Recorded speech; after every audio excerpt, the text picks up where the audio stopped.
All right, so check this out. I'm going to tell you about 3 products that are hidden in plain sight. And the genius of these is that they take something that's free and they sell it. They take a free thing and they sell it. And I'm going to tell you about one example that makes hundreds of thousands of dollars, another one that makes millions of dollars, and then another one that's made hundreds of millions of dollars.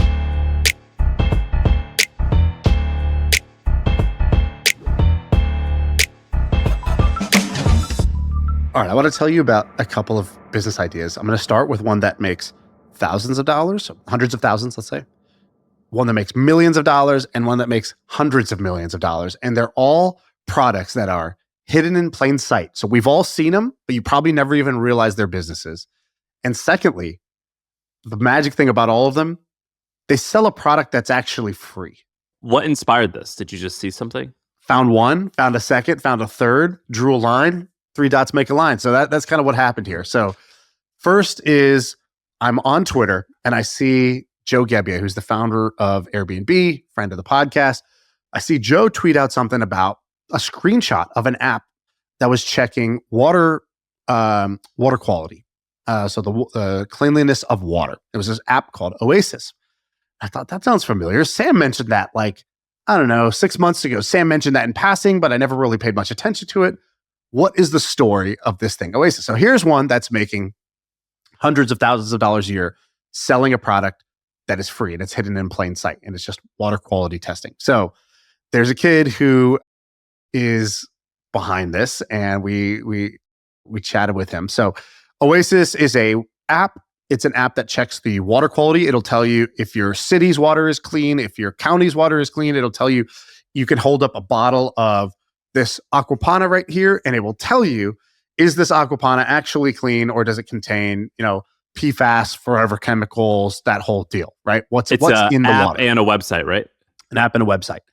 And it started by this guy named Cormac. And Cormac is from Minnesota, which is known for having really fresh water. He said growing up, he would just drink tap water, no problem. He'd drink hose water like you, Sam. And that was what he did. And then he moves to LA. And he just starts doing the same thing. He starts drinking tap water. And he notices it tastes a little bit different. And he gets an upset stomach. He gets a little bit sick. Nothing life-threatening, but he's like, dude, that's weird. I just drank the water. Like, why is the water so much different here? So he tries to look it up. He says, how do I find out if my water is actually safe to drink out of the tap? And it turns out that you can go to any city and you can request a report. You can request a report about the water quality in your area. So he does that and he finds, oh man, there's tons of contaminants in my water. And so he stops drinking tap water. He goes to Whole Foods. He buys water from Whole Foods. He says, well, let me see if this one's actually contaminated too. It turns out you can contact any bottled water company and they have to provide you a report about the testing of their water. And he finds that the water being sold in Whole Foods also has lots of contaminants in it. And then he's like, what's going on here? And so he creates a app really for himself, but for others too, to be able to check the quality of water, whether it's your city, your town, or bottled water that you're drinking. And he's basically just aggregating free data that already exists that anybody could go request. So when we first mentioned it, it was on the Jeremy Giffen episode a few months back. It was at $10,000 a month in revenue. And the way that you make revenue is, I think he has an affiliate scheme where, like, if you buy something that he recommends, he gets a cut, and also you pay $50, right? There's a paywall, yeah. So you request a report. You can get some information free if you want, like, the full report or whatever. You pay $45, $49 or something like that for an annual membership to this app. So you can continue. And by the way, when I shared this, I knew it was a paywall, and people were like, who the hell would pay for this? And I was like in that camp at first. And then I started clicking around the website, and I'm like, oh my God, my town's here. Right. And it says it might be dirty, but I can't see the results unless I give them $50. And so, like, I understand why it's actually incredibly valuable. But I mean, look at the numbers. So it's doing, let's say, $40,000 a month now in revenue. So $40,000 a month. So basically $500,000 a year. But if you do the math, $45, if it's a $45 subscription, he's only got a few thousand subscribers to this thing. So it's not like everybody's paying for this, but a small number of people really care about the quality of water and are willing to pay to get the information. And he's structured it. And so what he did was he started off with all the free reports. And then when he couldn't get the free reports or wanted to test more things, or wanted to verify their reports, he'll do his own independent testing. But it's very expensive. It's like, a couple grand to do independent testing of a product to find out, does it actually line up? So he's slowly doing them one by one as he gets more money. And he said, we live in a world where we think we live in abundance. You can walk to Target, Trader Joe's, you'll find 20 different protein bars, 30 different waters. But the problem is most of it's filled with toxins. None of it is actually healthy. So my mission is to build a 100% independent platform to test products and provide healthy alternatives. And I think this is kind of awesome, right? Like, I think this is kind of amazing. And the way that he's growing this thing, because you might wonder, how does he get customers for this, is he just does TikToks that go viral. So check out this video. So it's a video about like liquid death right here, right? And so he'll post this video TikTok, just very simple, green screen over a product. And he's talking about how, I used to think this is really healthy, but actually it's full of chemicals and blah, blah, blah. If you want to figure out which products are actually clean, use my app. And this video will get, 1 million plus views, and it'll drive a bunch of attention. And it actually then drives people to download the app and go ahead and sign up. So very simple way to test this, to drive traffic to this product. And it's something you can do over and over and over again. Apps like TikTok and Instagram Reels to a slightly lesser extent, YouTube Shorts to a lesser extent, you can just, once you find a format that works, you can literally repost the same thing, and the algorithm is just going to say, yep, humans like this, and it's just going to keep serving it up to a lot of people, even if they don't follow you. And so when people have figured out these like simple formats that work, they just copy paste and post the same 90% of the same video over and over and over again. And I know several people that are building multi-million-dollar businesses doing this. I'm so turned on right now. This is the greatest thing, dude. This guy. So he shows his revenue on Twitter, which is pretty cool. So Oasis metrics over the last 28 days, monthly gross revenue, he shows is 25,000, and he shows his churn. He shows everything. I actually predict this could be a significantly larger product than, I think it could be worth, can be many tens of millions of dollars or even more. The reason being is the way that these review websites work is you typically have to hire a lot of freelancers in order to go out and write all of the articles. But if you're just using data to like organize as a table, it's way more profitable. Also, he's getting in early on a trend. I think this water thing is still tiny compared to what it's going to be like in the next 10 and 20 years. I think he's onto something life-changing for himself. Yeah, absolutely. All right, so a lot of people watch and listen to this show because they want to hear us just tell them exactly what to do when it comes to starting or growing a business. And really, a lot of people who are listening, they have a full-time job and they want to start something on the side, a side hustle. Now, a lot of people message Shaan and I and they say, all right, I want to start something on the side. Is this a good idea? Is that a good idea? And again, what they're really just saying is, just give me the ideas. Well, my friends, you're in luck. So my old company, The Hustle, they put together 100 different side hustle ideas, and they have appropriately called it the Side Hustle Idea Database. It's a list of 100 pretty good ideas, frankly. I went through them. They're awesome. And it gives you how to start them, how to grow them, things like that. It gives you a little bit of inspiration. So check it out. It's called the Side Hustle Idea Database. It's in the description below. You'll see the link. Click it. Check it out. Let me know in the comments what you think. Okay, so I promised you I would tell you about a company that's hidden in plain sight that is selling free information and making hundreds of thousands. Check. Now I want to tell you about one that's making millions, and then we'll go to the hundreds of millions. Okay, so the millions one, and we've mentioned this once before, but it was years ago, so I want to bring it up again. If you've ever been to a company's office and you walk into their break room or maybe their kitchen where they have the snacks, you'll always notice on the wall that there's this poster, and our eyes just glaze over it. We don't ever look at it. Looks like when you're on an airplane and you see the safety thing and the seat back in front of you, it looks like that, but it's on the wall. And this is a labor law poster. And the reason that your office had it is the reason that all offices have it. It's required by law that you have to post this in your employee, break room or open area. And these labor law posters, they update every year. So you have to get a new one every year. And they're required by law. Okay, so that's the good news. The bad news is you have to buy them, or do you? And so here's the interesting thing about this business. There's a couple of companies that do this. I don't have all their names and information here, but I remember finding one that was like based in Minnesota. And what the guy was doing was all he does is print labor law posters. So what they'll do is they'll mail you a letter to your business, and the letter looks a little bit scary, and it says, "Hey, if you don't have this poster up, you are in violation of California labor laws right now. And you must have this up. It is a requirement by law. It costs $45. Tick this box, send this back to us. We will send you your poster. And you do that, and they send you the poster, you put it up on your wall, you forget about it, you move on. And this is a private company that sends that letter? Correct. Now, the thing is, these labor law posters are actually free. You could just go to your state labor law website, you can get the labor law posters, but companies have realized that using this sort of like awareness tactic, making it easy, sort of scaring the hell out of you, is a way to make a couple $1 million a year on super high margins, because all you do is printing the same poster, single SKU, single product, one product a year, and you just send it out to businesses. And then they in all fairness, I'm on the government's website, and figuring out how to order the poster for free is actually hard. Of course. Just like filing your taxes is a little bit confusing, and TurboTax and others have made they turned the button into bright, shiny green buttons instead of small gray buttons that you don't know which one to click, right? So there is a tremendous amount of value in simply either aggregating and structuring data and making it available for people, or helping you just comply without, having to figure out how to comply.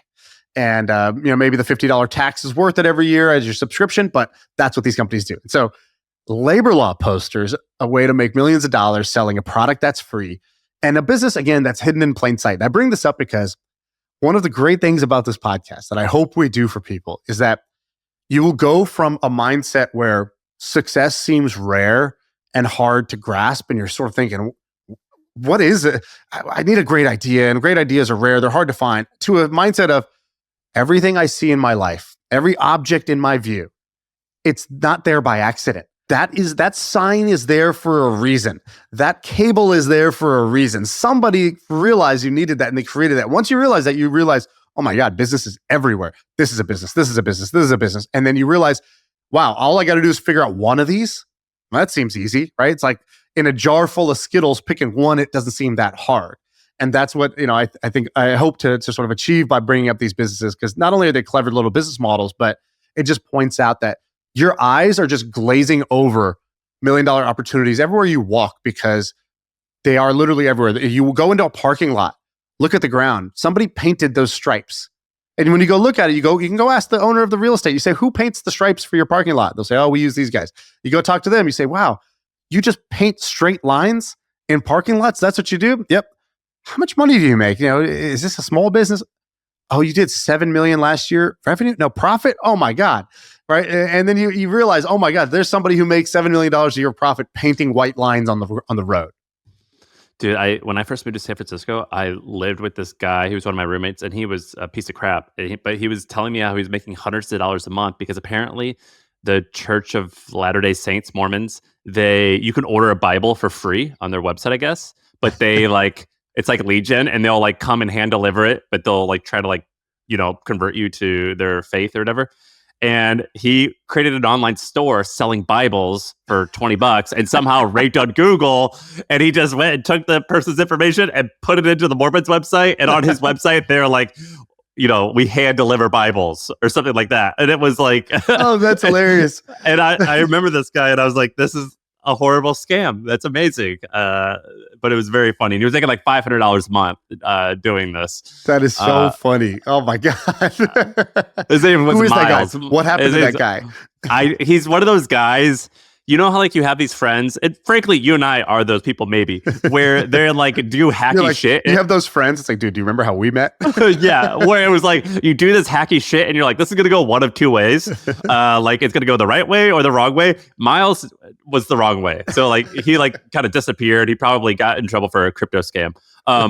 What's the it was crazy, but and on his about page, he was like, why did the person who delivered my Bible want to talk to me? And his thing said, yeah, they tend to do that. Mormons loved it. So it said right. It just explained how you're going to get hand delivered by these Mormon guys. What's the third one? Okay. Third one. Here's a product that is used, I believe, 6 billion times a day. It is a product that Time magazine said is in the 50 things that made the world economy work. Do you want to take a guess what this is? It's a hard one. I know. This is pretty fun. Do you have one or two more hints? Like many great inventions, it was invented maybe 20 years before it actually got used. So somebody invented this thing. They're like, this is cool, but what do we use it for? They couldn't find a use case. And finally, they found a use case. Oh, I'll give you another example. Every time you buy a product, you use this product. I feel like I'm doing those annoying riddles where it's like, I'm awake at night, but not during the day. What am I? It's or like, you could sit on me, but not take me with you. Yeah, exactly. All right, I'll end the suspense. The answer, by the way, is a chair. What is that? It's a barcode. So, oh, that's cool. Do you know the story behind the barcode? No. All right, so let me give you a little history lesson. I know you like history. So, barcode is invented by these two guys, Norman Woodland and Bernard Silver. And these guys are inspired by Morse code. They realize like, wow, Morse code is so simple. It's just basically it's dots and dashes. The dash I think is like a rest basically, and the dot is like, the sound. And they're like, could we create another system that's like that? Maybe a visual system. So they created a system. Actually, it looked like a circle at the time. So it was like a circle, and they're like, oh look, with thin lines and thick lines, we can create like basically an infinite number of unique tags for something. And they're like, oh, this is great. They patent it, but there's not really a good use case for it. And then people try to use it for a couple things. They realize, oh, you know what we could do? We could track train containers. Well, we're always wondering where those containers are, where in the route that they are, and if they ever get unloaded. So they put a barcode on the side of a train container, and it works great. Everyone's really excited. That's working great for a second. And then the problem is trains are outside, they get dirty. And as soon as any dirt gets on the thing, it ruins the barcode. So they're like, this is a bad idea. Take it off, scrap it. And then they try it on some second thing. Doesn't really work either. And basically for like, I don't know, a couple decades or something, nobody's using barcodes. At the same time, in another part of the world, you get the invention of the laser. And the laser gets invented. And the laser is a really great way to scan something. That becomes interesting, but they don't really know what they're scanning. What are we scanning this for? Lasers have multiple uses, but that gets invented. And then in the third part of the world, three things come together. The third part of the world is grocery stores are having a really tough time because they are trying to stock inventory, and they're sort of by hand keeping track of all the inventory they have. Think about this. In a store, there's so many units. It's taking so many hours of labor. And then if any customer checks out, it's so slow because, okay, every item you have, I got to punch it into the register exactly what this is. I got to either remember the prices or I got to write this in. And then I have to keep stock of the inventory levels. It's a pain in the ass. So they create. Do you think that like when Walmart was founded almost around this time, do you think that a barcode is one of the reasons? Like, would that have prevented companies from scaling? Is just the operational 100%. manpower? So Walmart opened their first store in 1962. This was now 10 years later. So 74 is when this starts to happen. So they're hitting this problem. It's too slow, too much labor, too expensive. So they create the ad hoc committee for the Uniform Grocery Product Identification Code. And they go into the lab and they're like, all right, we need something. They find this technology. They're like, oh, remember, what's that guy Norman always talking about? That goddamn barcode? What if we use that? What if we use this laser? And they come together and they create the barcode, and they change the shape of it. Instead of the circle shape, they change it to the rectangular shape that we all know and love today. And the first barcode ever gets scanned as a pack of Wrigley's gum in 1974. And so, boop, and they're like, wow, that just it knew the price. It took me 1 second, and it's deducted my stock level by 1. Oh my God, this was magic. And so, this is like the blockchain getting invented, right? It's like, oh my God. How do they convince all of the manufacturers to put this on their thing? They just like rally around them? Retailers demand it. So the retailers are saying they're the ones with the hair on fire problem, right? They're spending all this money and time on labor. So they say, hey, if you want to be in our store, you got to start adding these things to your product. And so for a manufacturer, you're like, oh, if I want shelf space, which is the most important thing for me, oh, great, I'll happily stick this on here. And so they're all working. And but the problem is, where do they get the code? And how do I make sure that your code is not the same as my code? Right? Like what's going to prevent that? Well, we all got to go through some central thing that's going to, give us the barcodes that I can use for my product to make sure nobody else can use it. It's like reserving namespace or a license plate. It's like, how do I get my exact license plate that nobody else is going to have? And there became what's known today as GS1. GS1 is the nonprofit that issues these barcodes and keeps track of who owns the barcode space. And to get barcode space, you got to pay. But again, remember, every store has standardized on one thing. So if you want to be in a store or you want your goods in an Amazon warehouse, for example, you now need to use their system, which means they have infinite pricing leverage and they charge a shit ton for these barcodes. And so And is that GS1 who's charging? GS1. So GS1, let me tell a little bit about this nonprofit. You can go look them up because they're a nonprofit. So last year, $81 million in revenue. Barcode sales makes up 93% of this. And again, a barcode is nothing. It's literally like just a set of lines that they're selling for $90 million a year. And they now have $416 million of assets that they've just been stockpiling. The CEO makes $3 million a year. The CFO makes $1 million a year. The SVP of community engagement, which God knows what that guy's doing, making $800,000 a year. This might be the easiest job of all time. Does he host happy hours? Yeah, exactly. Like, what do you do? And they stash $30 million in overseas places like the Caribbean and Central America, and all of their expenses, pretty much half of their expenses, just are they like staff salaries, lobbying against the QR code? Is there like a barcode QR code like lobby where they're just fighting each other? I think QR codes are just a type of barcode. They're just a 3-dimensional. Got it. Okay. Or 2D. Sorry. So, yeah, isn't that crazy though that this nonprofit now has $500 million in assets just selling barcodes. And any retailer, anybody who's ever had to like get your products, let's say you want to sell on Amazon, Amazon says you got to do this. It's a racket. You end up just having to pay whatever they demand in order to get your products on the shelves. Do you know how there's been a lot of cool movies lately? There's been a cool movie on the guy who created BlackBerry. I think there was one on the person who helped create Tetris, and then there was another one for the person who helped create the Pop-Tart. These like kind of cool like product creation stories. Right. I wonder is there an interesting one here? Somebody's just sitting there is like, what if podcasts were movies? And then they just turned like every episode of like Acquired or How I Built This into a documentary. Dude, well, this guy Bernard Silver, like this is actually a way more interesting story than I would have thought, because this is something that changed culture. It changed so many things. Like we talk about inflections and how the iPhone was invented, which had all these ramifications, including a GPS being there, which now means that Uber has the ability to exist. And then there's like a million examples of that. This is one of those inflections where like this barcode helped create, let's say, or made a Walmart possible, or made this other thing possible, which like literally shaped history. And this is actually really fascinating stuff. Yeah, exactly. So this is just it's a space that you don't even think this is like you don't think, where does this come from? Where does this little thing come from? And again, it doesn't come from nowhere. Somebody creates it. And then that person who creates it now has, something that they can charge for, and there's business everywhere. So it's so funny that this episode is accidentally turning into a theme of things that you don't really think about, but how they became a thing.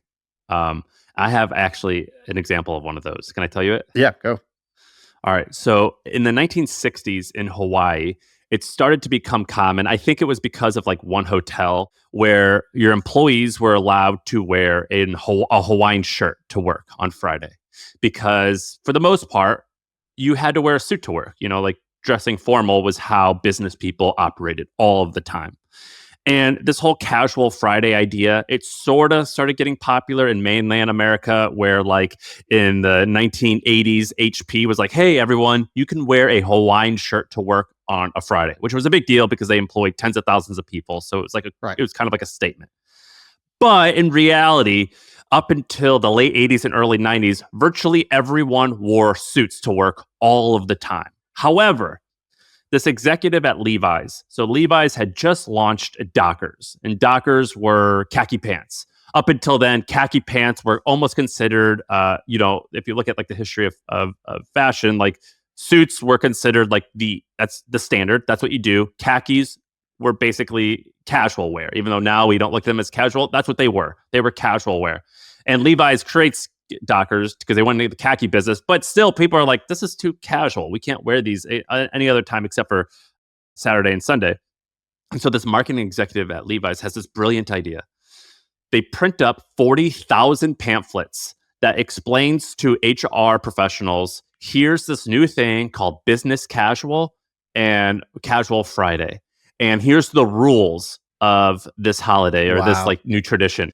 It was just an 8-page pamphlet, and it said, it didn't promote Levi's or Dockers though, but in all of the photos, you'll see like a picture of someone wearing jeans, and it is like a Levi's logo, or you'll see a picture of someone wearing khakis, and you just assume that it's Dockers. And so this thing takes off. It works. So, and so they go. We got to read this though. A guide to casual business wear, ideas for dressing professionally at work, and then it basically shows like pants, jeans, like it's showing like options, ideas for it. And then is there a rules for it? So what are the rules that they said? Yeah, it says don't wear like tattered jeans, but they should be nice new jeans, right? Or like they can't be stained. Or what else does it say? No sleeveless, no tanks. Oh man. I mean, discrimination. Look, baby steps. Baby steps. We're going from suits to khakis. Like it takes time. I mean, should we try Guns Out Wednesday? Do you think we can make this happen? Well, I'm actually going to talk about that in a second. Right. But it's a good avoid lingerie. Okay, fair enough. Save athletic wear for after work, and don't forget to check footwear. Open-toe sandals are gross. No, it just says not appropriate. Yeah, it's a great little pamphlet. So they sent this out to literally 40,000 HR executives. And they even go as far to create an HR hotline. So if you work at IBM and you're like, I actually don't know protocol for like our our sandals allowed, or like whatever, I could call this hotline and I could ask the inventors of Casual Friday, hey, can Sydney wear like are shoes allowed to, or are toes allowed to be seen even if like they're toenails are polished, like whatever. Like you can like ask these questions and it takes off. And Casual Friday officially becomes a thing. And so it literally shaped culture.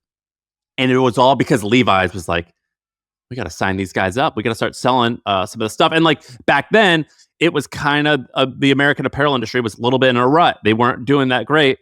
And this changed everything. And so people started buying Dockers, buying Levi's because this movement of Casual Friday totally picked up. And it got me thinking, this is like some pretty brilliant marketing. I call this marketing, you can call it cultural shift marketing or tradition hijacking.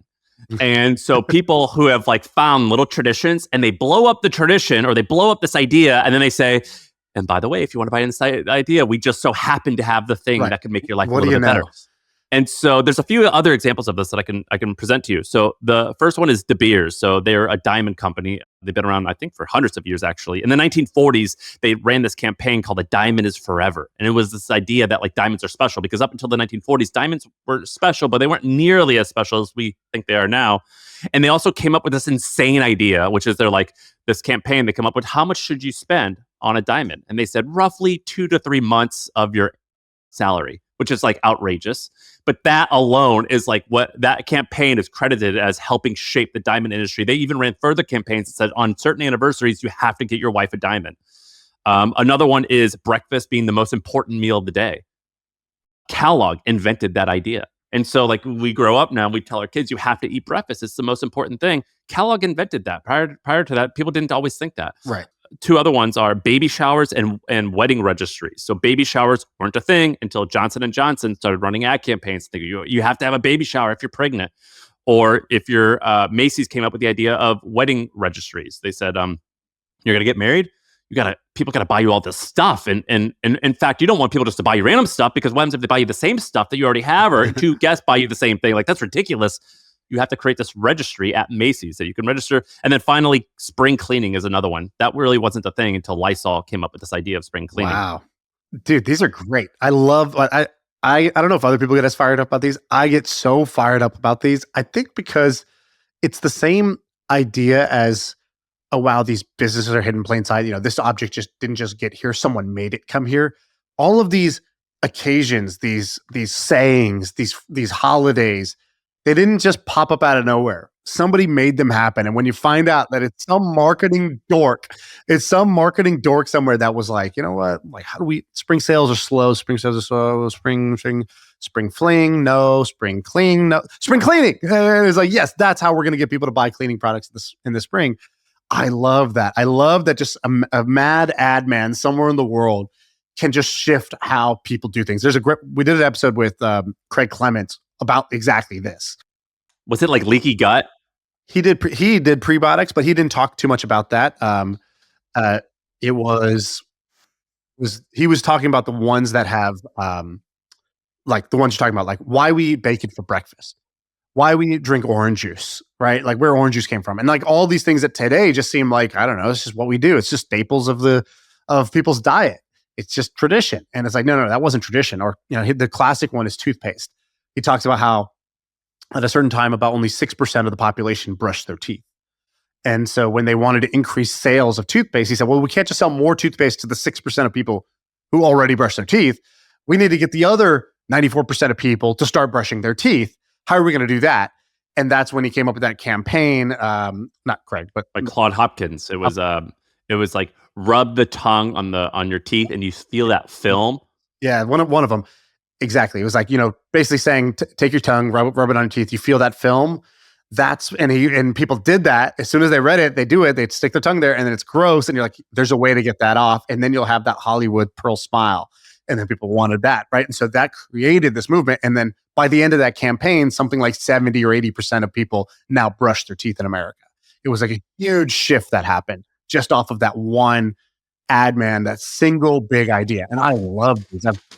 I've really actually like toyed with the idea of writing a book about just these crazy ad men and then the way that they've actually shifted culture.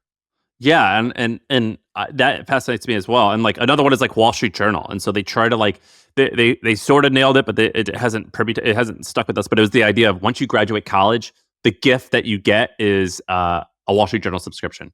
Just like I think Rolex did it, was like right. Once President's Club is you get a Rolex if you hit some sales quota, right? Like, or you become president of whatever. And so I was thinking, what other things haven't been hijacked that can be? And so I've got a few examples, but the first one being Friendsgiving. So Friendsgiving is what like 20-somethings who are single is what they celebrate. Instead of a Thanksgiving with their family, they do Friendsgiving in their town or in the city that they're living in. And so I think Friendsgiving is one that there's not a clear winner as to who owns Friendsgiving, but we can make it an entire week of being thankful for your friends. And you will do various gestures, including having them over for dinner to show your how appreciative you are that they are now your friends. And so we could sell gift boxes. We could sell gratitude journals. We could do digital cards. We could do all types of stuff. And by the way, speaking of cards, Hallmark is like one of the inventors of like Valentine's Day, Mother's Day, things like that. The other one, graduation season. So turning into a life transition planning or celebrating new life phases, all because of graduating. So we're going to call it graduation season. And so what do you get for graduation season? You get financial planning subscriptions, productivity tools, career coaching, travel discounts. That's for graduation season. You said you've thought about this. What are other ones that you've thought about? Oh, I mean, come on. On the like, spot no, here? like, no. Like examples of things where you're like, that's amazing that they pulled that off. Like Craig talked about the Otis elevator one, which I thought was amazing. Did you what was remember that? This? So he basically talks about how back in the elevators got invented far before they were used. What does that mean? So the elevator gets invented, but people didn't want to use them. They're scared. They're scared because there were situations where elevators would just plummet and you just plummet to your death. So it's like, okay, no thanks. And the consequence of that is, think about it. If you don't have elevators, you don't have tall buildings, right? Because people are only going to go up so many flights of stairs. So like New York was like, 4 stories high. There was no buildings taller than that. So cities were kind of limited in how big they could be. And this guy Otis ends up creating an elevator with automatic brakes. Okay, so Otis creates the automatic braking elevator. He's like, this is it. This is going to be amazing. Everybody's going to buy my elevators. And if you look today, by the way, you go to any elevator, you'll see a little thing on the wall. It almost always says Otis. But it didn't happen right away. And he couldn't figure out why. He's like, this has automatic brakes. It solves the problem. But nobody believed him. And so Craig talks about how one of the techniques that the marketers use is but they have to like break the elevator and like film it, like getting caught. Well, exactly. So the World Fair was going on and Otis decides to go all in and he creates this show basically. So he creates this exhibit where he's got an elevator suspended in the air, hanging by ropes, cables, like they would. And because he had watched Cirque du Soleil and he was kind of like inspired by, oh wow, Cirque du Soleil, man, their stunts and their spectacles are so awe-inspiring. You can't help but look at it. So he said, I got to do that. So he gets somebody up there and he stands in the elevator and he says, ladies and gentlemen, I have created the world's first safe elevator, the elevator with automatic brakes. And he gets the guy at the top to swing an axe and he cuts one rope and the elevator starts swaying and swinging and is hanging by a thread now. And everyone's gasping in the crowd. And he's like, cut the rope. And then the guy swings, he cuts the rope. elevator starts to go down 2 feet, and then it automatic brakes and it stops. And he says, "All safe, gentlemen." And he says something like whatever. He says some famous phrase that basically says like, Otis elevator. When you're in an Otis elevator, it's all's well. All's well. You will be safe. And elevator sales take off from there. And when elevator sales take off, now buildings can be taller. It literally reshaped the way that cities work, all because this guy realized that he needed to think out of the box in terms of his marketing, and he needed to do something that would break through the noise and it would actually shift culture, shift perception about a product in a dramatic way. And one tool of the tool belt is that. Craig called these the hijacks of the human mind, the 7 human hijacks. And he's like, one way to hijack the mind is a spectacle like this. Does Craig have a book? I got to re-listen to that one. Does Craig have a book? This is after that episode. I hit Craig up and I was like, "Hey, I want to write this book with you." And we talked about it. We both got really excited about it, but we're both busy. So this might be the motivation to rekindle that project. Dude, the 7 human hijacks? I wrote the sign me up. I wrote the intro for it. It's pretty dope. I'll read it to you sometime. Oh, that is awesome. I'm going to have to go listen to that because that was like 2 years ago. And I remember listening to it and think he's amazing. Can I read you the intro to this book? Yeah. We can cut this out if it's boring, but I want to get your opinion on this. All right. So I wrote this a while back. All right. It's called Hijacks or 7 Human Hijacks, Confessions of a $1 Billion Marketer. Okay. So that's Craig. Craig sold over $1 billion of products online himself. Okay. So I said, here's how it goes. If you read this book, I need you to make me a promise. Repeat after me. I promise to use these tactics only for good and not evil. Because the techniques in this book are not just tactics, they are hijacks. The same way a terrorist can hijack an airplane, marketers can hijack the minds of consumers to get them to buy products they didn't even know they wanted. You might be skeptical. In fact, I think you should be skeptical of somebody making such a bold claim. But I could tell you that these hijacks have been used to sell. I've used these hijacks to sell over $1 billion of products personally. That's 1 billion with a B in case you lost count. But rather than let me convince you, let me ask you: did you brush your teeth this morning? More importantly, why? Who told you to do that? Who told you to brush your teeth in the morning? Your mom? Well, who told her? Her mom? Well, yeah, before that, who told all the moms to do this? It must be the dentist, right? But wait, who told the dentist? The answer, it turns out, is a man named Claude Hopkins. Because before Claude Hopkins, only 7% of the population brushed their teeth. Sidebar, can you imagine dating back in 1913? Nobody brushed their teeth. I feel bad for grandpa.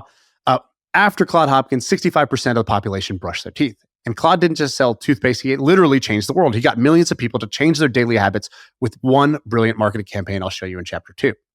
But before I show you how you did it, blah, blah, blah, blah. And then I go, and then the chapters are like great. How diamonds became a girl's best friend and blah, blah, blah. Like each of the different products that got, embedded into culture. What are the 7 human hijacks? Like, what are they?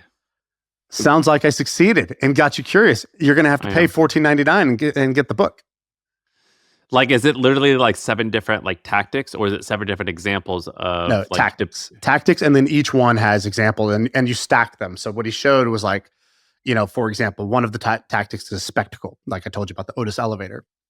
So like a spectacle would be one of the 7. Yeah. Like spectacle is one of the 7, but like even the thing about like take your tongue and put it on your teeth. So like a magic trick. Basically it's like the thing, but remember the thing where people used to, that power band or whatever, those bracelets. And they made you like hold your arm and they're like, look, you see how now you like, can have, put your arms out and watch. I can't push you over. Right. And yeah. Wow. That's sort of, I forgot what he called it, but that sort of magic trick is one of the things where it's a powerful demonstration, right? So you can demonstrate on the person themselves. You can get them to feel it themselves in order to want to buy a product. Did Craig come up with this idea of 7 human hijacks, or did you come up with it on the pod? So he was going to come on, and it was like, cool, we could talk about your business, we could talk about whatever. I was like, I asked him one question. That's a very valuable question. I said, what's the best talk you've given recently? Like, have you given like a presentation or a talk at all that just like really killed? Like you could just tell the audience loved it. He's like, oh dude, I did this one talk inside my company just to get them fired up. He's like, basically my company is like a giant marketing company. And I wanted them to come into work and not just feel like, oh, we need to raise sales by like 7% this quarter. Like, no, like, he's like, I wanted them to realize, marketers, you don't just drive some revenue or lift sales by X%. Like a marketer can literally change the way that society works. And he's like, so to get them fired up about that, I told them these examples of stories that they did. Okay. And then he's like, when I was putting them together, I realized it's the same set of techniques that they've been using across these 8-10 examples. just the same set of tactics, these hijacks that they've been using. And he's like, that could be cool. And I was like, yes, do that on the pod. Check this out. If you Google 7 human hijacks, Craig Clemens, the first post is on Reddit and it says Craig Clemens on MFM talking about the 7 human hijacks and how to use them in your marketing. And it links to this amazing post that this guy wrote where he lists the 7 on r/marketing. Yeah, it's so good. So one of them, for example, is he talks about like the act of rebellion. So how do you make your consumer feel like they're giving the middle finger to the man by buying your product? So the example he gives is back in the day when cigarette sales were flat. And cigarette sales was flat because basically cigarettes were only smoked by men. And there was like, so it was already super saturated. It was like, dude, we can't really get more men to smoke. They kind of all smoke already. And so they realized like the only way we're going to grow sales is by getting the other 50% of the population to start smoking. So how do we get women to start smoking? At the time, it was seen as not cool. It was seen as sort of like, it was like a kind of dirty masculine thing to do. And so the guy behind the campaign, basically what he did was he used influencers. So influence is one of the hijacks. So he got all of the like, whoever like the Kardashians of their time were. So he got like 30 of them all together, all at once. And it was at a time where the big problem in culture or society was like, I forgot if it was like women being able to vote or it was like some other thing where it was like women were repressed in some way. And so he got them all to go to the parade or the fair, the New Year's fair or the Macy's fair or whatever it was, like the parade that happens in New York. And they all stood on this float and he gave them all cigarettes. He said, all right, when you turn this corner, you're going to light that cigarette. Right when the journalists are all there, they all have their cameras pointed at you. You're going to light the cigarette and you're going to defiantly smoke the cigarette in front of them. And you're going to do this thing that women aren't supposed to do as an act. You know what he rebellion. called them? He called the cigs torches of freedom. Exactly. And that's what the newspapers. He then put somebody in the crowd where the journalists were, and he said that out loud to the journalists, who then went and wrote that in their story. Like they lit up these torches of freedom. You see those ladies up there, guy? Those are torches of freedom. That's what those are. Dude, this is what Jewel needs to do. It needs to be like, these are vapes of freedom that these kids are using. Oh, look at that guy. That's a sex machine that he's using. He's gonna have sex with so many people because he's using that thing. Even that same. So then I think it was like Lucky Strike or whoever. Their brand color was green, and green was like not in vogue at the time. And he's like, yeah, the women don't want to buy it because the box is not fashionable. It's like, do we need a rebrand? He's like, hold my beer. Don't rebrand. And so instead, he got those same women to go to the big like fashion, like the Met Gala type of thing. And all of them wore green. They all wore that same green colored dress. And so then green became cool for women. Like, basically it became in trend right after that. And then, the sales of that brand went up basically because he made the color cool. And it's kind of just cool to see somebody who can puppeteer society in this way. I'm summarizing it like a 9-month-old episode, so I might have some of the details wrong here. This Reddit poster said, side note, a lot of these stories are documented in this amazing book called Propaganda. Yeah. And that's the Bernays book, right? It's a hard read, dude. I have wanted to read it, but it seems like intimidating. What's so hard about it? These old books that are just like so dense. It's not an easy read. I don't know. My brain is very simple. Like a lot of people recommend books to me. They're like, oh, this is a great book. Have you read, Rene Girard, like Mimetic Theory? It's like, oh, I'm interested to go buy the book. And I'm like, I'm just too dumb to read this. Like I'm too dumb. I even read do not have the attention span to read something like this. I read the Mimetic Theory summary book. Like what was that one that came out recently? And it was still hard. I still read like a third of that one. I read that. That was like the Malcolm Gladwell version of like Rene Girard. And I read it and I'm like, so I want what other people want. Is that it? Right. I read the whole thing and I was like, I don't understand why this is so many words. What am I missing? But I've heard about this book. I've heard all about this book Propaganda. It would be fun to read, or at least try to read. There's something about books that are like more than 50 years old, where their brains were just able to they spoke differently, they talk differently, they write differently, and for whatever reason, my brain can't really process it very well. So I kind of need somebody to translate into modern speak or into simpleton speak for me. Yeah, I think Maybe I'll try and do that. This guy, this seems like a cool book. Oh, the guy who wrote it was born in 1891 and he died in 1995. Wow, he saw a lot. All right, let me tell you. Let me tell you about something that I did. So, did you see? You probably didn't see this, but on Friday, I tweeted that I'm going to Yale's campus. I tweeted that I'm gonna go check out Yale because it's like an old historical place, and I wanted to like do something interesting for the weekend, something easy on Saturday. Tweeted it out. I got like a lot of replies and it was like kind of overwhelming on what to do. So on Saturday morning, we just drive up there and I just go to the busiest, just like part of the town where I think like I'll just figure it out when I get there. I show up, I see a student tour. Like if you're a prospective student, you know, like when you go with your mom and dad. Yeah. And I just like Slip in. tag team. Yeah, I just like get it. I just like pop it. And like it's pretty funny because it's Sarah and I, who I don't think either of us look young enough to be students. And then I've got my baby like strapped to my chest. Well, I gave it away. Yeah. So we're just like we like just like are at the back of this like student led tour listening in. And then out of nowhere, this kid, I guess he's not that much of a kid, but he's like 20 years old. He goes, "Hey, Sam." And I go, "What's up, man?" He goes, "Hey, I'm a big fan of the pod. I listen religiously. I saw that you were going to be here. So can I show you around?" And I was like, "Yeah, I would love that. What are you doing here? What are you doing today?" He's like, "Well, I saw that you were coming and I just went to the most busy place there was. And I just hoped that I was going to see you." And here you are. And so this kid gave me and now I didn't think through what happens after that. But it was great. And like, by the way, that's like the third time that's happened. And I love when that happens because he's doing me a favor of like, I would love like a local to like show me around. And so he shows me all this amazing stuff. So have you heard of Skull and Bones? The secret society of Yale where presidents are in or all that. Is it legit? What is it? It's quote a secret society, but I don't know like how much of a secret it is when there's like a building and like it's like a nonprofit with like an endowment. So like I don't know like what I don't know what the secret is. I don't know like what secret, but it was just cool to like see this building that I've read about. And then we went and saw this old graveyard. It's the oldest graveyard in America. And I was looking through it, and I'm going to explain to you why I'm obsessed with old stuff, particularly the Ivy League. So it's kind of like a nerdy thing of mine where I've been to Harvard, Princeton, Yale, a bunch of others because I just love like touring these old schools. They're just cool.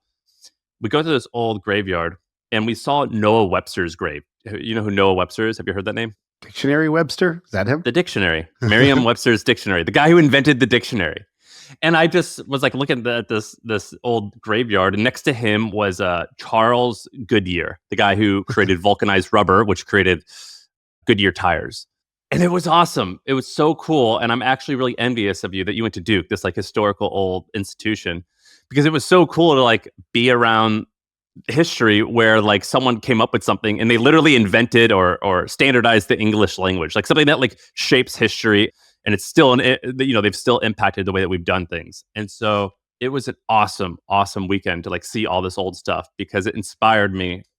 You know how like when you get behind the computer, like every single day and you're like, I'm going to do something that just makes a little bit of money sometimes. You kind of get these ruts of like thinking small. Right. It was very inspirational to like see Yale and see this old institution that has lasted for centuries and how big and global it was. It was very, very cool. And I want to give a shout out to that kid. I don't want to say his name because he said he wanted to be low key, but I want to give him a shout out for showing me around. That's awesome. Most white person hobby ever to go to a graveyard. You'll never see non-white tourists hanging out in a graveyard. It's not a thing we do. Dude, it was awesome. It was great. So you saw the Webster's Dictionary Goodyear and you're like, all right, I'm going to come back and podcast. What are you going to do? What's the move?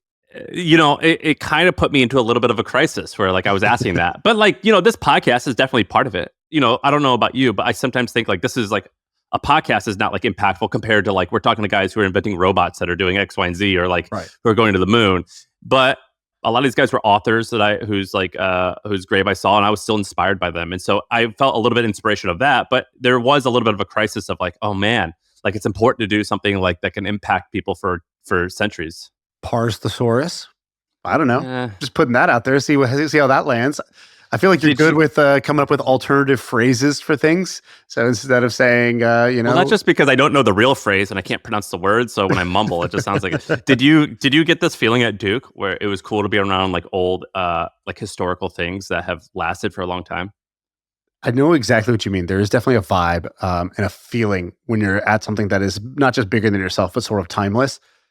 The problem with Duke and other Southern schools that have this is like you're like, oh wow, who made what is this? And it's like Like, this is the slave wall. It's like, oh well, yeah. okay, never mind. It's like what's the name of this road? It's like this is Tobacco Road. We had tobacco plantations. It's like everything is there's like a sort of dark side to a lot of the history there. So that wasn't cool.